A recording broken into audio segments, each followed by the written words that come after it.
If South Africans really wanted the land, they would spend time understanding how a real case actually moved through the system from start to finish, because the process is already there and it responds to structure, not noise, not even social media noise.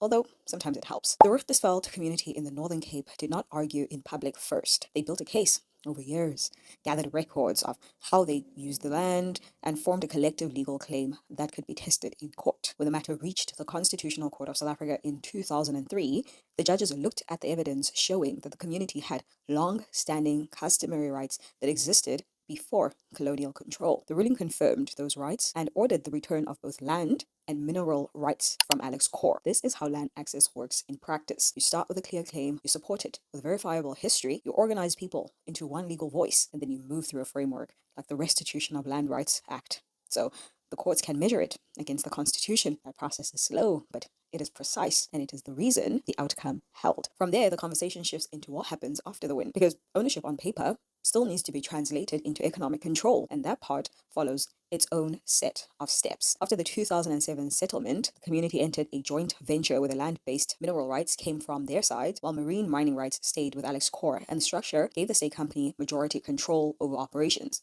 about 51%. The government also provided around 200 million rand to support the business, but a large portion was structured as a loan that had to be repaid from mining revenue, which meant that the profits did not immediately reach the households. So income flows first into operational costs and debt servicing, and only after that can it reach the community beneficiaries. At the same time, a 45 million rand payment intended for thousands of residents became stuck because it was directed to a company that was not operational, which means the funds could not legally move without further court processes. This is where governance design starts to shape outcomes, because once agreements are signed, every clause determines how money, power, and decision-making move over time, and changing those clauses later requires legal variation, not only agreement. So a lot of paperwork may be involved. What this case shows us step by step is that land reform is not finished at restitution.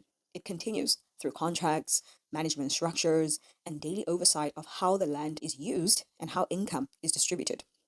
Last year, during parliamentary discussions around the Richtersveld operations, there was still debate about why marine resources were excluded from the community's control, especially as offshore mining is expected to outlast land-based deposits, which places long-term economic power outside of the community, even after a legal victory. That detail connects directly to behavior inside the system, where whoever controls the most valuable part of the asset controls the long-term outcome. So if a community holds land, but does not control the highest value activity linked to it, the financial benefits will always be limited. But if you manage those agreements through constant oversight, you have a better chance at making sure that the benefits do not drift away from you over time. That is the full cycle, and the Richtersveld case shows every part of it.